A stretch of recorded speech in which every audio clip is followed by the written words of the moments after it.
आता एक असणारी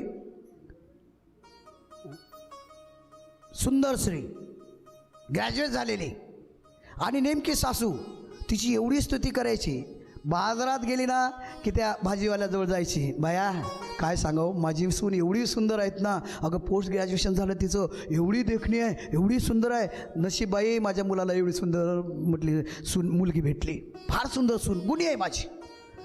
ती बाई भाजीवाली म्हटली, काय गं वारंवार सुनेचं कौतुक करते, अरे एखाद्या दिवशी तरी घेऊन ये दाखवायला, एखाद्या दिवशी ठीक आहे उद्या आणते. दुसऱ्या दिवशी तिच्याजवळ दिलं एक पिशवी, म्हटले चल बाजारात जाऊ, तुला माझ्या त्या भाजीवाल्या मावशीला दाखवायचं आहे. ए मावशी, हे बघ, हे माझी सून बघ किती सुंदर आहे, नाकी डोई चरचर आहे की नाही, देखणी आहे की नाही, हां नशीब आहे बया माझ्या मुलाचं, म्हणून तर एवढी सुंदर भेटली ना, तर हल्ली पोरीच भेटायला लागल्या ना. मग त्या गप्पा चालू असताना तेवढ्यात ती सूनबाई म्हणते, आत्याबाई तुम्ही ह्या मावशीबरोबर बोलत राहा, मी काय करते पुढचा भाजीपाला घेते.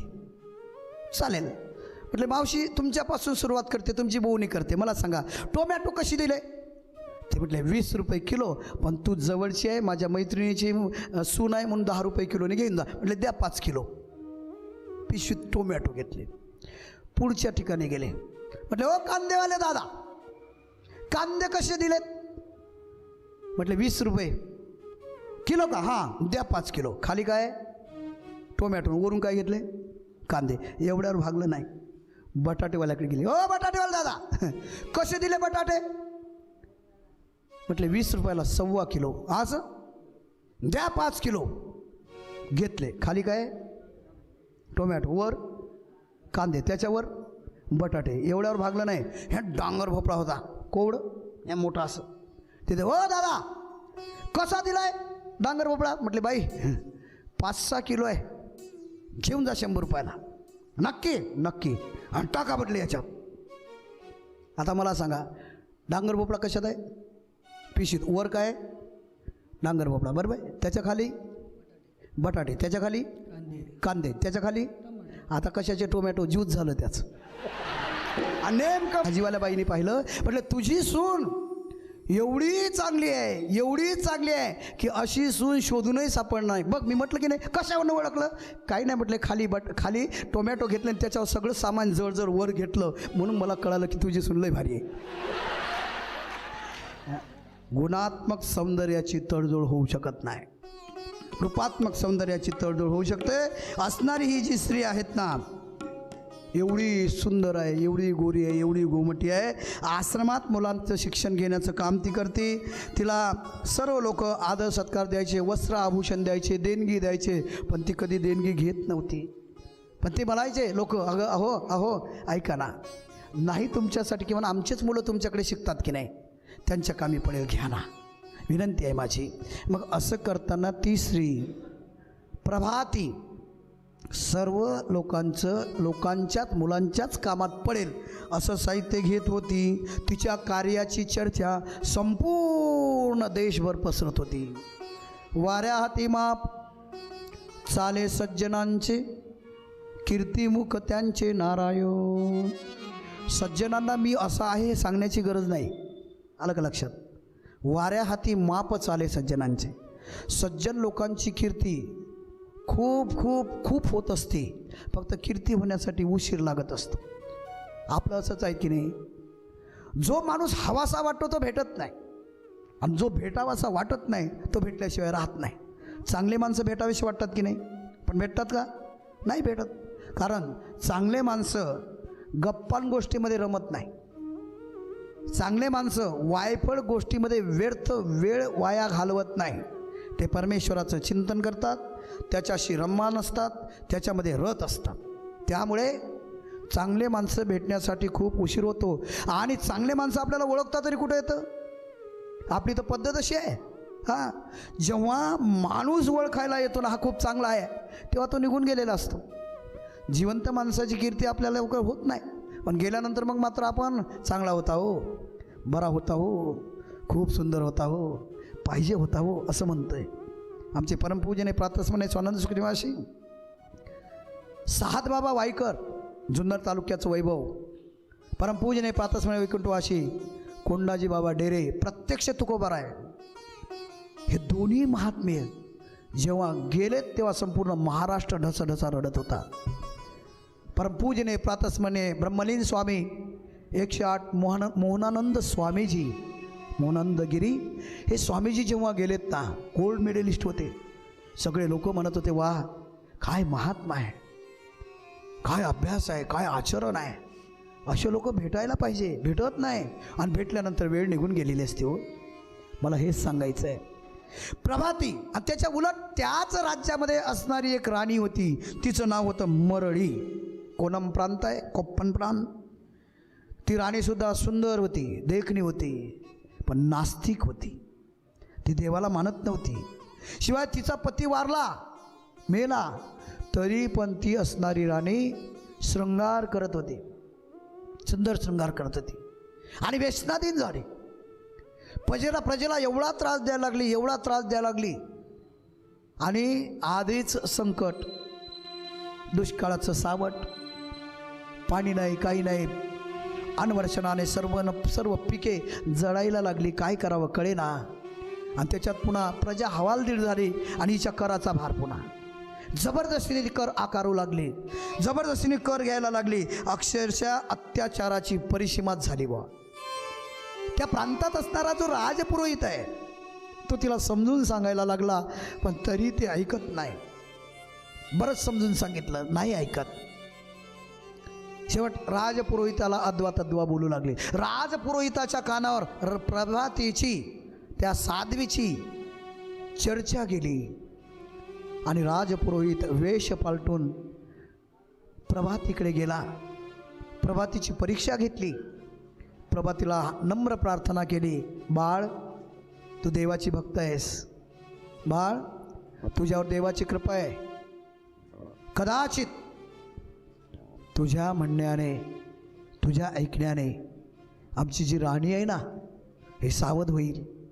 आमची राणी आहे ना हे जाग्या व्यसनाधीन झाली ग, ते ऐकत नाही ग, खूप त्रास देते ग, ऐकतीस ना, येतीस ना तू. मग तिने गुरुजींना विचारलं, तपस्वींना विचारलं आणि तपस्वींना विचारल्यानंतर त्या गुरुजींनी सांगितलं जा बाळ जा.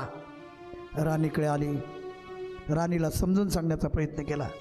राणी ऐकत नाही, उलट राणी अद्वा तद्वा बोलायला लागली. एवढंच काय, राणीने 2-4 कानाखाली सुद्धा प्रभातीच्या दिल्या. वाईट वाटलं तिला, निघून गेली.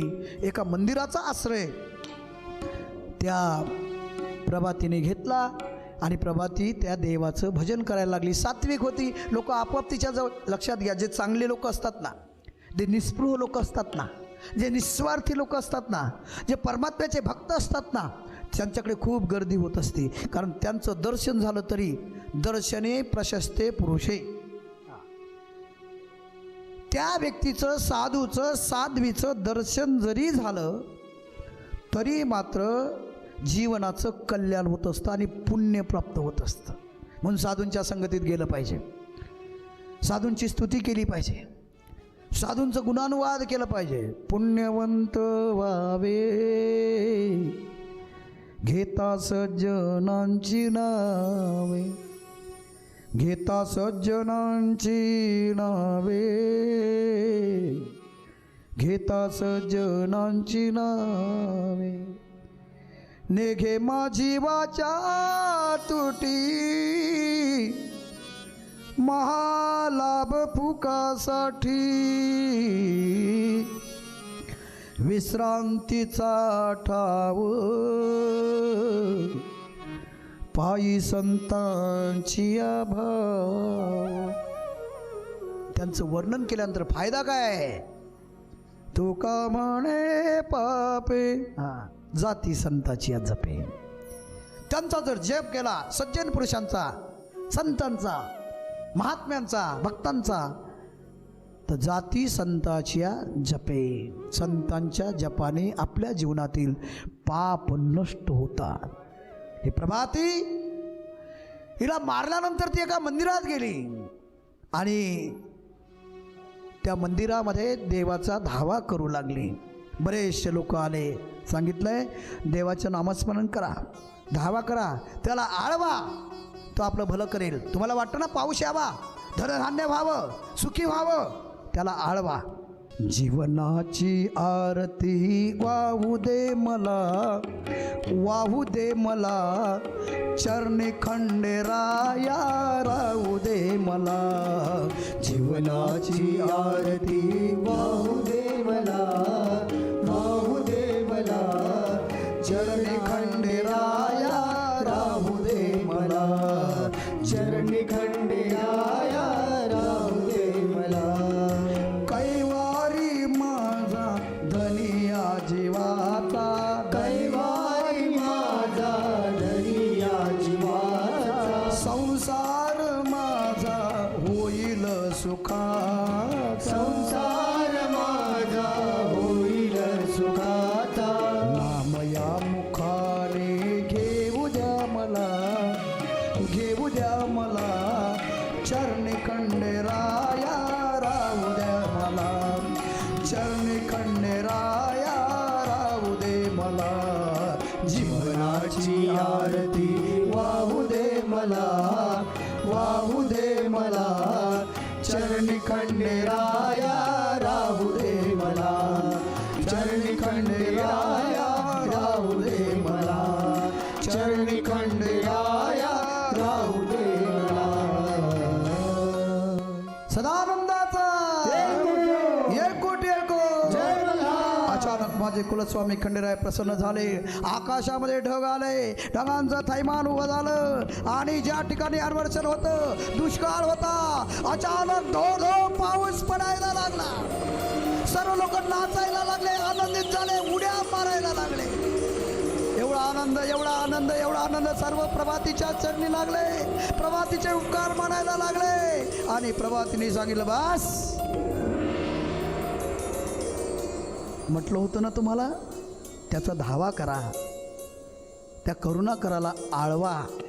हा पाऊस येईल. आला ना. आता लक्षात घ्या, आता तुमची शेती जी आहे ना, हां ती शेती कसा, शेतीमध्ये धान्य पेरा, सगळ्या गोष्टी व्यवस्थित होईल. सगळ्या लोकांनी मशागत केली महाराज, शेतीची पेरणी केली. 10 वर्षात पिकलं नाही एवढं पिकलं या वर्षामध्ये, एवढं पिकलं. एवढा आनंद झाला, एवढा आनंद झाला. लोकांनी वर्गणी गोळा केली आणि लगेच ज्या मंदिरामध्ये प्रभाती थांबली होती त्या मंदिरामध्ये कुलस्वामी खंडेरायाच्या मंदिराचा जीर्णोद्धार केला. फार मोठं मंदिर बांधलं, फार मोठं. आता ह्या गोष्टीने सर्व सुखी झाली ना प्रजा. त्या मरडी राणीला आनंद व्हायला पाहिजे होता की व्हायला पाहिजे होता की नाही, पण नाही, तिला द्वेष उत्पन्न झाला. आणि मग त्या मरडी राणीने सेवक पाठवले, जा तिला घेऊन या. सेवक येत आहेत, मरडी म्हणतात, पाया पडते, मला स्पर्श करू नका, तुम्ही जा, राणीला सांगा मी नंतर येते. सेवकाने स्पर्श करण्याचा प्रयत्न केला, सेवकच जळाले महाराज, जाग्यावर भस्म झाले. का? कारण कुलस्वामी खंडेरायांचा आशीर्वाद, कुलस्वामी खंडेरायांची शक्ती, ओज, ऊर्जा तिच्याकडे आली होती. राणीने गारुड्या काढली, साप सोडला. तो गारुड्या साप घेऊन येतो. नाग होता, विषारी नाग. नाग जवळ जवळ जवळ जवळ येतोय. जसा नाग जवळ आला तसं मरडी सोडलेला साप. प्रभाती म्हटली, का रे बाबा, दर्शन द्यायला आलास होय, जा आता, झालं दर्शन, आता मला भीती दाखवू नको बरं, मी घाबरणारी नाही, तू जा बघू. एवढंच म्हटलं, निघून गेले. नाग निघून गेले. राणीला कराळ धक्का बसला, पण तरी राणी जाग्यावर येईल कशी. राणीने वाघ सोडले. जसा वाघ राणीने सोडला तो वाघ प्रभातीच्या जवळ आला आणि प्रभातीच्या जवळ आल्यानंतर डरखाड्या पोळायला लागला. तेवढ्यात प्रभाती म्हणती, का रे बाबा, तू सुद्धा माझ्या दर्शनाला आला का? मग झालं ना दर्शन, जा आता. कारण त्या प्रभातीचं चित्त शुद्ध होतं महाराज. चित्त शुद्ध तरी शत्रु मित्र होती, चित्त शुद्ध तरी शत्रु मित्र होती, चित्त शुद्ध तरी शत्रु मित्र होती, चित्त शुद्ध तरी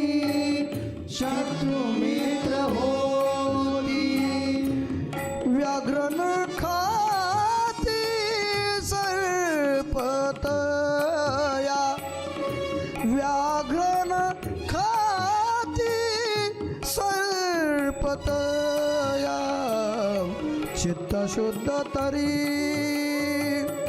शत्रु मित्र होती, चित्त शुद्ध तरी शत्रु मित्र होती, चित्त शुद्ध तरी शत्रु मित्र होती, चित्त शुद्ध तरी शत्रु मित्र होती.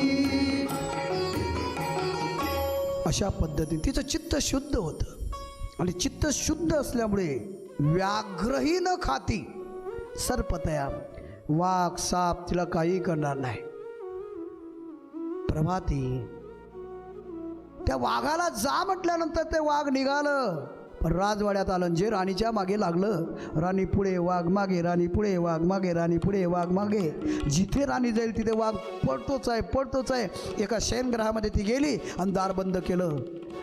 वाघ जोरात ओरडतो, डरकाऱ्या फोडतो आणि इकडे मात्र राणी पूर्णतः घाबरली. पण राणीला प्रभातीचा महिमा कळाला. प्रभातीच्या लक्षात आलं ती असणारी प्रभाती वाघाकडे आली. म्हटले वाघाच्या डोक्यावर हात ठेवला, जा, खंडेरायाने तुला ज्या कामासाठी पाठवलं होतं ते काम झालं, आता तू निघून जा. वाघ निघून जातोय. प्रभातीने दार उघडलं. जसं दार उघडलं ना तसं ती असणारी राणी मरळी प्रभातीच्या चरणारविंदी नतमस्तक झाली.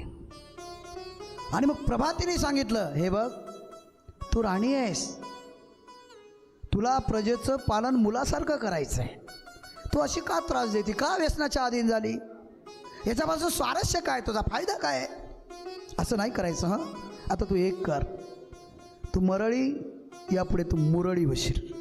तुला सुंदर गाता येतं, तू देवाच्या सान्निध्यात जाऊन गीत गायचं, नृत्य करायचं. मग तीच राणी मरळी हीच पुढे मुरळी झाली आणि मग ती नाचायला लागली. हळदी कुंकवान वटी माझी भरली, हळदी कुंकवान वटी माझी भरली ग, खंडेरायाची झाली मी मुरळी ग बाई मुरळी.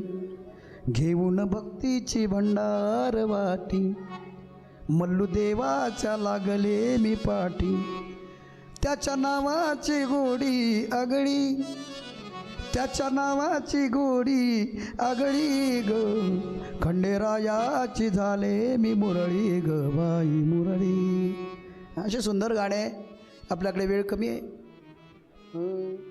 खंडोबारायाचं येडबाई लागल मुरळीला, लागल मुरळीला येडबाई लागल वाघ्याला. हा, छान छान आहे. जेजुरीचा खंडेराया गराया, येतो भक्ताला ताराया ताराया, सान थोर आया बाया ग बाया, या ग देवाचं गुण गाया ग गाया. सदानंदाला गाऊ सदानंदाला, सदानंदाला गाऊ सदानंदाला, खंडोबारायाचं खंडोबारायाचं याडबाई लागल मुरळीला, लागल मुरळीला येडबाई लागल वाघ्याला. काय आहे, गाणे खूप छान आहे, कथाही अप्रतिम आहे. पण नुकतीच नर्मदा परिक्रमा झाली आणि माझा आवाज पूर्ण कमकुवत झाला, आवाज बसला. तरी पण खंडेरायाच्या कृपेने आणि झी टॉकीजच्या सामर्थ्याने तुमच्यापर्यंत येण्याचा प्रयास झाला आणि ह्या कथेमध्ये झी टॉकीजमुळेच मी तुमच्यापुढे बोलू शकायला लागलो. सदानंदाचा येळकोट येळकोट. मी नेहमी सांगत असतो महाराज, ज्या लोकांना परमार्थ माहिती नव्हता, जे लोक स्वैराचारी होते, कसेही वागायचे, काही खायचे, काही प्यायचे, त्या लोकांच्या घराघरामध्ये सकाळी सकाळी कथा आणि कीर्तनाचा आवाज येतोय, त्याला एकमेव कारण झी टॉकीज आहे. झी टॉकीज जर नसतं तर एवढे कीर्तनं, एवढ्या कथा घरोघरी ऐकायला मिळाल्या नसत्या. मला आठवतं, तुम्ही महाराष्ट्रात कुठल्याही ठिकाणी, महाराष्ट्रातच काय, मध्य प्रदेश, आंध्र प्रदेश, कर्नाटक ह्या ठिकाणी सुद्धा कीर्तनाचा झी टॉकीजच्या चॅनलवर, वाहिनीवर आपल्याला आवाज ऐकायला मिळतो. आणि एवढंच नाही, माझे 2-3 मित्र आहे. एक मित्र अमेरिकेमध्ये आहे, एक मित्र ऑस्ट्रेलियात आहे. आणि ते सुद्धा म्हणतात, महाराज तुमची असणारी कथा आम्हाला तिथे ऐकायला मिळतं. म्हणजे परदेशामध्ये सुद्धा आमचा आवाज भारत देशामध्ये राहून ज्यांनी पोहोचवला ते झी टॉकीज यांचे कोटी कोटी आभार. अशा पद्धतीने असणारी प्रभाती कुलस्वामी खंडेरायांच्या भक्तीमध्ये लीन झाले. आणि पुढे खूप लोक तिच्या भजनी लागले. आणि ज्या ज्या ठिकाणी प्रभाती गेली त्या ठिकाणी कुलस्वामी खंडेरायाचे मंदिर झाले. मुळात आपण 12 मल्हार ज्याला म्हणतो ना, ते 12 मल्हार म्हणजे निमगाव दावडी, जेजुरी, नळदुर्ग, सातारे, शेगूड, मैलारलिंग, देवरगुड्डा, माळेगाव, मैलार बेल्लाडी, मंगसुळी, पाली, मैलार पेंबरी किंवा आदी मैलार बिदर जिल्ह्यात आहे. असे एकंदर 12 मल्हार. नवनाथांच्या कथेमध्ये सुद्धा 12 मल्हाराचं वर्णन आहे. मल्हारी महात्म्यामध्ये सुद्धा 12 मल्हाराला अनन्यसाधारण महत्त्व आहे. आणि कुलस्वामी खंडेरायांच्या चरित्रामध्ये ह्या 12ही मल्हारापैकी आता मग मला सांगा, 12 ठिकाणी आपण जातो तसे एकंदर 15 ठिकाण आहे. कारण 12 मल्हाराच्या पुढे कुलस्वामी खंडेरायाची पहिली सासरवाडी नेवाशे आणि दुसरी सासरवाडी चंदनपुरी, हे 12 मल्हारात नाही. मग किती झाले? 14. आणि ज्या ठिकाणावरनं माझ्या कुलस्वामी खंडेरायाने निजधाम गमन केलं, स्वतःच्या स्थळाला ज्या ठिकाणी माझे कुलस्वामी गेले ते स्थळ म्हणजे कोरठण, अहिल्यानगर जिल्ह्यामध्ये पारनेर तालुक्यामध्ये कोरठण आहे. हे कोरठण कुलस्वामी खंडेरायाचं 15वं ठिकाण आहे. हे 15 ठिकाण अतिशय महत्त्वाचे आहे.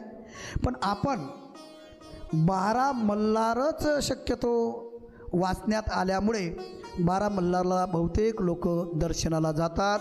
आणि तुम्ही सुद्धा कुठेही दर्शनाला गेलात तरीही तुम्हाला 12 मल्हारचंच पुण्य प्राप्त होईल. सदानंदाचा येळकोट येळकोट. मग कुलस्वामी खंडेरायाने अवतार घेतला कुठे? तर अनेक कथा आहे. कोणी म्हणतंय कर्नाटकात घेतलाय, कोणी म्हणतंय आंध्रामध्ये घेतलाय, कोणी म्हणतंय महाराष्ट्रात घेतलाय जेजुरीला. आता याच्या भिन्न भिन्न कथा अशा आहे. सप्तर्षींनी देवाकडे तक्रार केली, इथपर्यंत आपण आलो होतो. मणिमल्लाच्या उच्चादामुळे हे सर्व साधू, हे ऋषी, हे महात्मे पिडलेले होते. आणि ते देवाकडे गेल्यानंतर सर्वात प्रथम ते इंद्रदेवाकडे गेले.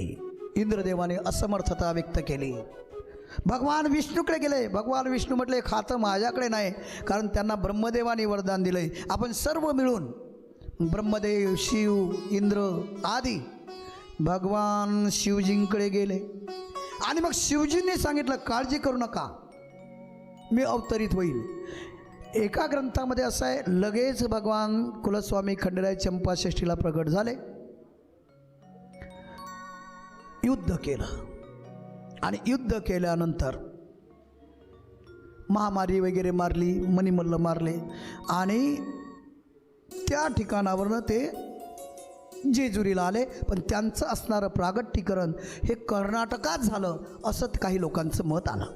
आता मी तुम्हाला तिन्ही गोष्टी या ठिकाणी सांगेन, कारण तुमच्या डोक्यामध्ये गडबड झाली असेल, नेमकं काय आहे, कर्नाटक आहे, आंध्र आहे की महाराष्ट्र आहे? बरं, महाराष्ट्र आहे तर कुठे आहे?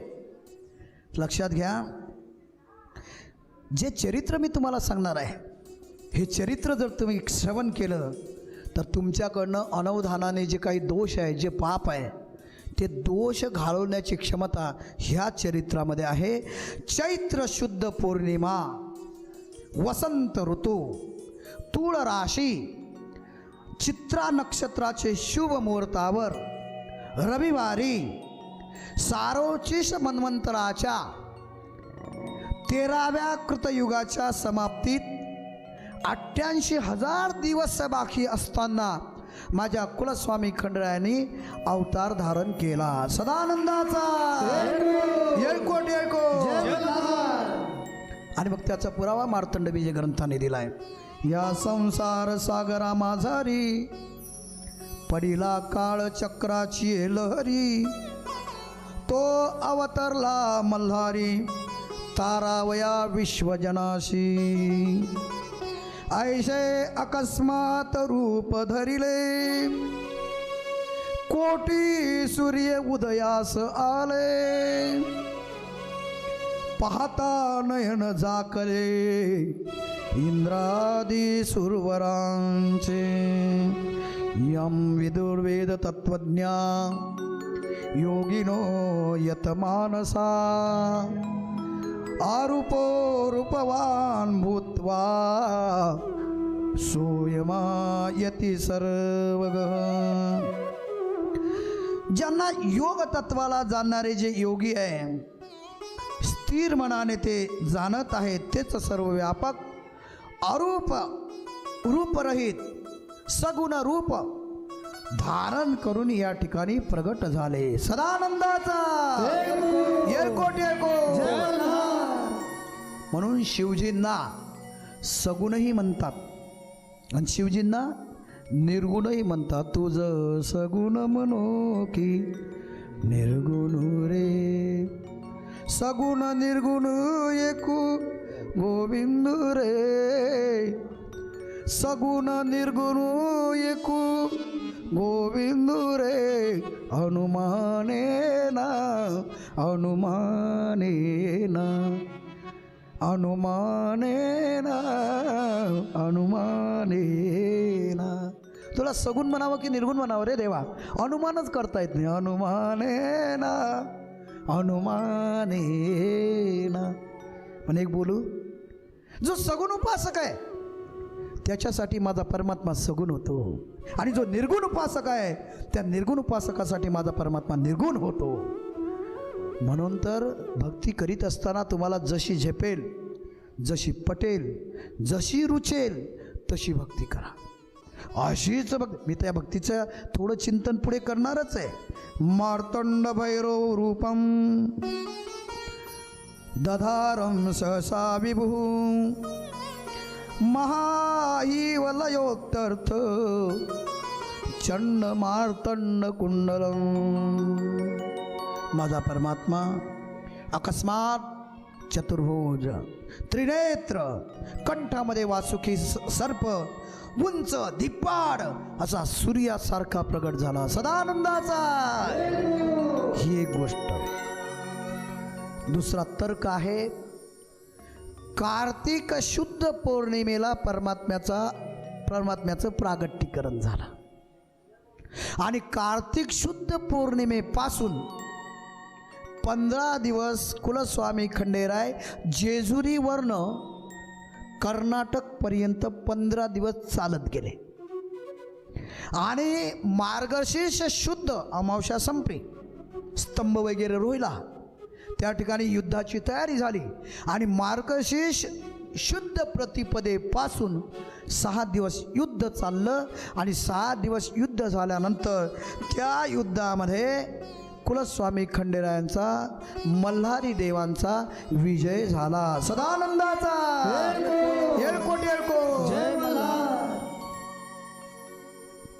सर्व ऋषीमुनींचे विनंतीला मान देऊन माझा परमात्मा शिवलोकात जाऊन पुन्हा चंपाषष्ठीला युद्ध झाल्यावर मार्तंड भैरव मार्गशीर्ष शुद्ध चंपाषष्ठीला लिंग रूपाने प्रेमपूर कर्नाटक या ठिकाणी शततारका नक्षत्र, चंद्र कुंभ राशीत असताना रविवारी ज्या ठिकाणी युद्ध केले त्याच ठिकाणी वटवृक्षाखाली 2 लिंगामध्ये प्रगट झाला. त्याला लिंगद्वय म्हणतात. मातीच्या मूर्तीमध्ये, मल्हारी मातीच्या मूर्तीमध्ये असं एक आहे. आणि दुसरी गोष्ट अशी आहे की माझा असणारा कुलस्वामी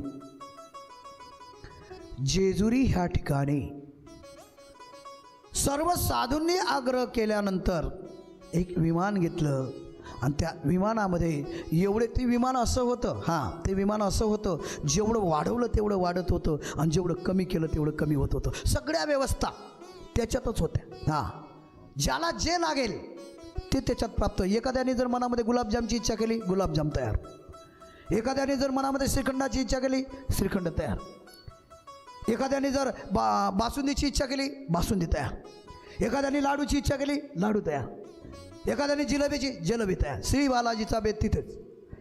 सर्व सर्व जे म्हणाल ते तिथे. आणि एवढं मोठं व्हायचं, वायुवेगाने ते निघालं आणि जेजुरीच्या समीप ते उतरलं. तो दिवस मार्गशीर्ष शुद्ध षष्टीचा सांगितला. शिवशंभोचा अवतार देव खंडोबा मल्हारी. खंडोबा मल्हारी देव खंडोबा मल्हारी.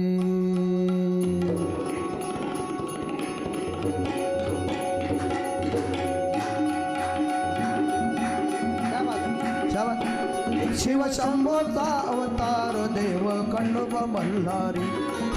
खंडोबा मल्हारी देव खंडोबा मल्हारी. शिवशंभोचा अवतार देव खंडोबा मल्हारी. खंडोबा मल्हारी देव खंडोबा मल्हारी. मार्गशीर्ष महिन्याला चंपा षष्टी तिथीला तिथीला. मार्गशीर्ष महिन्याला शाबास. चंपा आज क्या आनंद की जय. तिथीला. रविवार त्या दिनाला अवतार तो घेतला. रविवार त्या दिनाला अवतार तो घेतला. हा मार्तन भैरव प्रगट झाले देव भुवरी. मार्तन भैरव प्रगट झाले देव भुवरी. शिवशंभोचा अवतार. शिवशंभोचा अवतार देवा खंडोबा मल्हारी. खंडोबा मल्हारी देव खंडोबा मल्हारी. शिवशंभोचा अवतार देव खंडोबा मल्हारी. जय हो. खंडोबा मल्हारी देव खंडोबा मल्हारी. वाह वाह, शाबाश, क्या बात है. सलामंदाचा येळकोट येळकोट. जय मल्हार. शिवशंभोचा अवतार उभा माळसा सुंदर सुंदर. शिवशंभोचा अवतार उभा माळसा सुंदर सुंदर. बाणू संगतीची धार उदार केला भक्तांचा उद्धार. भानु संगाची उधार केला भक्तांचा उधार. हा पहिलं चाल सोडून देव बसले जेजुरी.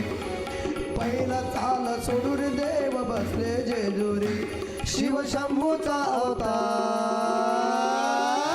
शिवशंभोचा अवतार देवा खंडोबा मल्हारी.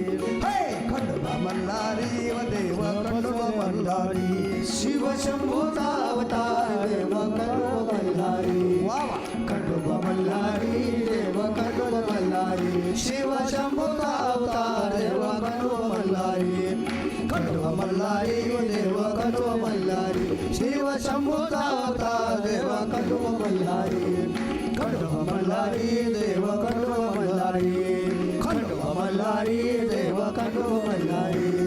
खंडोबा मल्हारी देव खंडोबा मल्हारी. सदानंदाचा येळकोट येळकोट. जय मल्हार. कुलस्वामी खंडेरायांचं प्रागट्यकरण जेजुरीला झालं. आता जेजुरीलाच का झालं, इतर ठिकाणी का झालं नाही? जेवढ्या वेळात सांगता येईल तेवढं सांगण्याचा प्रयत्न करू. मुळात शिवमल्हारीचे स्थान आहे बहुत. जेजुरी क्षत्र मुख्य सुशोभित त्यात परमेश्वर म्हाळसा कांत. दर्शनेची समाधान वाटतसे. असं आहे, दृष्टांच्या नाशाकरिता माझ्या परमात्म्याला अवतार घ्यावासा वाटला. साधूने आग्रह केला म्हणून आणि जेव्हा भगवान शिव येत असतात ना तेव्हा त्यांची सती बरोबर असते. शिव ज्या ठिकाणी आहे त्या ठिकाणी शक्ती असल्याशिवाय पुढचं कार्यवत नसतं. तुम्हाला माहीत आहे का हनुमानजी आले की नाही? कोणाचा अवतार आहे हनुमानजी? रुद्राचा आहे ना, शंकर शिवजींचा. मग हनुमानजी तर ब्रह्मचारी आहे, बालब्रह्मचारी, जन्मताच कौपीन आहे. पण तरीही पार्वती मातेला त्यांच्या समेत यावंच लागलं. त्यांची जी शेपटी आहे ना, शेपटी, लोक म्हणतात लंका जी आहे ना, लंका ही हनुमानाने जाळली. अजिबात नाही. लंका हनुमान कशी काय जाळन? कारण लंका पहिलेच जळाली ना. जानकीजींच्या अर्थात आदिशक्तीच्या कोपाने ती अगोदरच जळाली. फक्त निमित्त होतं. आणि जाळली कोणी? पार्वतीनेच जाळली. शेपटी दुसरी तिसरी कोणी नाही. हनुमानजीची शेपटी पार्वती आहे. लंका पार्वतीने जाळली. म्हणून तर आमचे तुकोबाराय म्हणतात, जाळी येली लंका धन्य धन्य म्हणे तू का. कोणालाही धन्यवाद देतात का? नाही ना. मग हनुमानजींना धन्यवाद का देतात? कारण ती पार्वती मातेने जाळली म्हणून तुकोबाराय धन्यवाद देतात. घर जाळणाऱ्याला धन्यवाद देऊ नये, पण तुकोबाराय देतात. का? कारण ते अधर्म होत असताना जे काही लोक अधर्म करत होते ना त्या ठिकाणी त्यांना संपवायचं असल्यामुळे त्यांची लंका जाळणं ही सुद्धा धर्मच आहे. इंद्रजिताचा यज्ञ पार मोडणं हा सुद्धा धर्मच आहे. आणि रुंदेचं पातिव्रत्य भ्रष्ट करणं हा सुद्धा धर्मच आहे. सदानंदाचा येळकोट येळकोट. तर असणारे भगवान श्री शिवजी सतीला म्हणायला लागले, सती काय देवा, अवतार घ्यायचा आपल्याला मृत्यू लोकामध्ये, शब्द दिलाय आपण. देवा मी अवतार घेणार नाही. अगं असं काय बोलतीस? तुझ्याशिवाय कार्य नाही होणार. मणी आणि मल्लाला मारायचंय. हो मला माहीत आहे देवा, पण मी तिथे जन्म घेणार नाही, मी तिथे अवतार धारण करणार नाही. त्याचं कारण सांग, कारण काय आहे? मग सती म्हणायला लागली, यत्र सदा शिवम नास्ति यत्र न जयान्मृदास्यः यत्र कैलासगिरिर् नास्ति तत्र मे न मनस्सुखं. देवा यत्र सदाशिवम नास्ति, ज्या ठिकाणी सदाशिव भगवान तुम्ही नाहीत त्या ठिकाणी मी नाही येणार. यत्र न जयान्मृदास्यः, ज्या ठिकाणी माझी दासी माझी मैत्रीण जयान्री नाही त्या ठिकाणी मी नाही येणार. यत्र कैलासगिरिं नास्ति तत्र मे न मनस्सुखं, ज्या ठिकाणी कैलास पर्वत नाही देवा त्या ठिकाणी मी जन्म घेणार नाही, मी अवतार धारण करणार नाही. म्हणून सतीने अवतार घेण्यास नकार दिला. आता बाईच्या पुढे माणसाचं काय चालेल हे तर आपण प्रपंचात पाहतो की नाही. मग त्याच्यामध्ये देवसुद्धा नाही सुटले बरं. याच्यात 2-4 गमतीच्या गोष्टी मला सांगता येईल, पण आता इथे विनोद करायचा नाही. 2-4 मिनटामध्ये आपल्याला थांबायचं. ज्या ठिकाणी तुम्ही नाही देवा, ज्या ठिकाणी माझी दासी जयांद्री नाही माझी मैत्रीण, आणि ज्या ठिकाणी कैलास भूमी कैलास पर्वत नाही त्या ठिकाणी मी जन्म घेणार नाही. शिवर्माया भगवती हे असमोहितम जगत आदिष्टा प्रभुनांशेन कार्यार्थे संभविष्यती. आणि मग कश्यप आणि अदिती यांची चर्चा चालू आहे. त्या चर्चेमध्ये नेमकं काय उकल होतं? ज्या ठिकाणी सती म्हटली मी जन्म घेणार नाही, तर सती जन्म घेते की नाही, आणि जर घेत असेल तर कुठल्या कुठल्या बदल त्या ठिकाणी करावा लागला. आणि पुढे देव करे पठारी कसे आले, त्यानंतर गडावर कसे आले, करा नदी जेजुरीमध्ये कशी आली, म्हाळसादेवीचं प्रागट्य का झालं आणि कोणत्या प्रसंगी आणि कसं झालं याचं संपूर्ण चिंतन आपण पुढच्या भागात पाहणार आहोत. आताची कथा या ठिकाणी विश्राम घेते. सदानंदाचा येळकोट येळकोट येळकोट येळकोट जय मल्हार, येळकोट येळकोट जय मल्हार, येळकोट येळकोट जय मल्हार, येळकोट येळकोट जय मल्हार, येळकोट येळकोट जय मल्हार, येळकोट येळकोट जय मल्हार, येळकोट येळकोट जय मल्हार, येळकोट